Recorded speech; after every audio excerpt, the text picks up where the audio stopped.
Italian Football Podcast. Talking about European football, the European competitions, the Champions League, the Europa League, the Conference League. This is a segment that we wanted to do on Monday. We run out of time, and it has been a historic Italian season in Europe. 5 of the 12 semi-finalists remaining in the 3 European competitions come from Serie A. We have, of course, the Italian Milanese semi-final between Milan and Inter in the Champions League, the possible all-Italian final in the Europa League with Juventus and Roma on opposite semi-finals.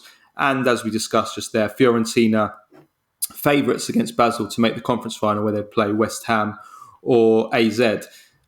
It's like we're back in the 1990s when Serie A was basically doing this every year. So The question is, Nima, and I want us to do a deep dive on this, is Serie A back? Is it back as a force in European competition? Or is this just circumstance and a great one-off season? It's just a great one-off season, and it's circumstance. I think, as much as the Serie A want to, putting out that incredibly cringe-inducing video of Capello, Toni, and Fabio Cannavaro. Are you ready? Yes, I'm ready. It's not back like that at all, because that was a completely different era where Italian football was year after year after year dominating in Europe, and the best league probably in the history of football in terms of where all the best players in the world played in one league. Definitely the best. That was the Serie A. We're nowhere near that. And I don't think it's even possible for anyone. Football is too globalized. There's too many big clubs in too many countries that have too much money for that to happen ever again. So no, if that's the comparison, absolutely not. But it is I think this is a one-off season in the sense that I think the pandemic kind of prevented a lot of teams from spending. Real Madrid and Barcelona are the exception because they just mortgaged their entire future. But Real Madrid have not spent like they usually do with the Galactico spending. And I think, the Premier League clubs have spent, Chelsea have spent, but have they spent wisely? I don't think they have. I think City have spent wisely, and that shows on the pitch. But other than that, I think it's one of those situations where teams in the top teams are kind of in between, finding themselves. I think PSG's Messi, Neymar, that their Galactico version is not paying off, and I think that we're going to see a massive changing of the guards there as well. And I think it kind of leaves the door open, and also other leagues and Bayern Munich especially, because they were my favorites to win. What they have done is they've just imploded. The leadership of that club, they've gone full on their nickname FC Hollywood and just destroyed themselves their season. They might not even win the Bundesliga now. So I think it's circumstance, and also the Italian teams are doing well. They're well organized. They're well coached. They are. Yeah, I mean, just wanted to expand on the point about the other leagues and the Premier League. I think that is definitely a big reason. I think the other leagues outside of the Premier League are definitely weaker, and that's part of the whole Premier League taking over football. That they're completely gobbling up every single league. And financially, the monopoly that they have, and financially, Spain, for example, there's a big decline in La Liga. Barcelona haven't got out of the Champions League group stages 2 years in a row. Atletico Madrid have had a massive decline. They didn't even get out of the groups themselves this year. The other Spanish teams are not great. I mean, like the other teams that are kind of just below those big three, Valencia fighting relegation. Sevilla have been fighting relegation for most of the season. Now when they're still somehow in the semi-finals of the Europa League, but they've had a bad season. It's basically really just Real Madrid that you could describe as an elite team. I think Barcelona probably will get back if they financially don't implode themselves. But La Liga is financially in a crisis. Liga is just PSG. Let's be honest. Bundesliga at the highest level is just Bayern Munich. They're the only team that can really compete to win the Champions League, and the only team that should be feared by the Serie A clubs. So I think that in the recent past, really, Serie A has had to deal with 2 leagues that are much richer and stronger than it, either Premier League and La Liga. Now it's just the Premier League. La Liga is still financially stronger than than Serie A. The new TV deal it's got is much bigger than the disastrous TV deal that Serie A has got. But it's not. The gap is not so big that it's unsurmountable on the pitch with good, clever ideas and projects like Serie A teams have done. And also, so that's number one. The number two is like just expanding on your Premier League point. Is 3 of the 4 Premier League teams in the Champions League this season have been in crisis. Chelsea, complete crisis despite all the spending. I mean, Todd Lasso, as I call him, Todd Bowley. Completely clueless. Liverpool have been in crisis this season as well. And Tottenham, you see the history of the Tottenham. No, they're a TV soap. It's on today's episodes of Tottenham Hotspur. It's just every day. So I think the bottom line is the competition against Serie A this season hasn't been so strong, and I also think that the draws have been very good for Serie A. We usually get bad draws.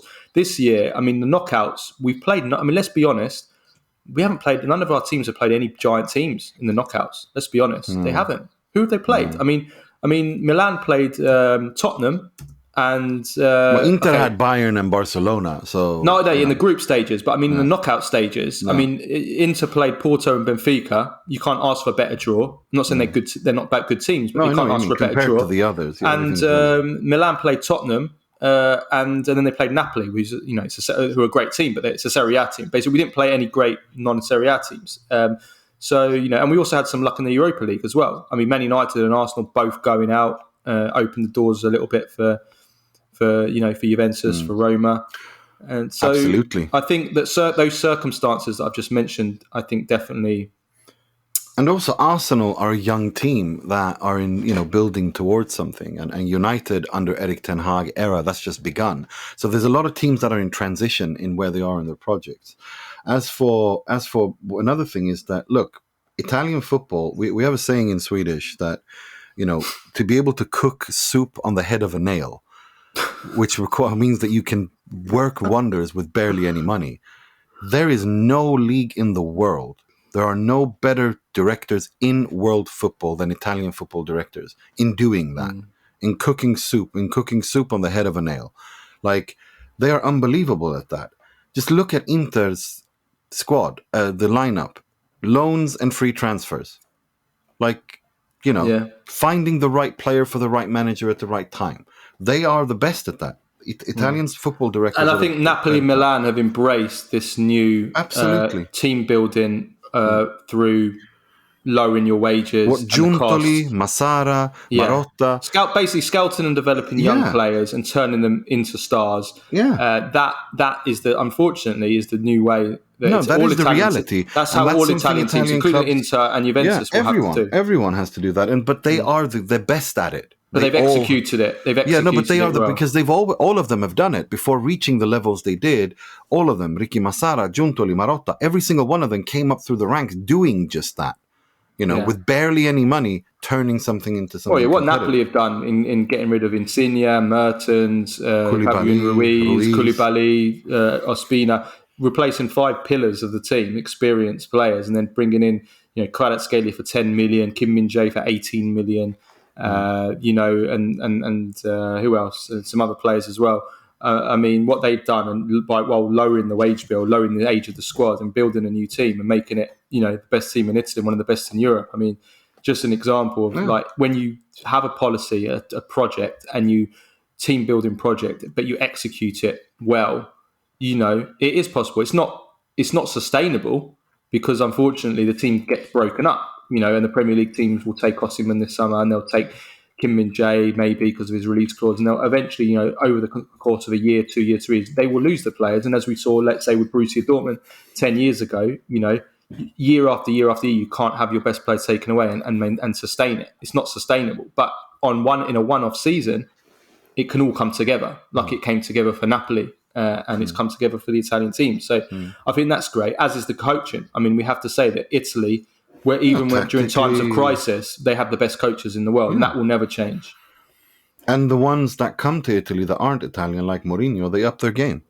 He always talks about how much of a better, how Italy has improved him as a coach.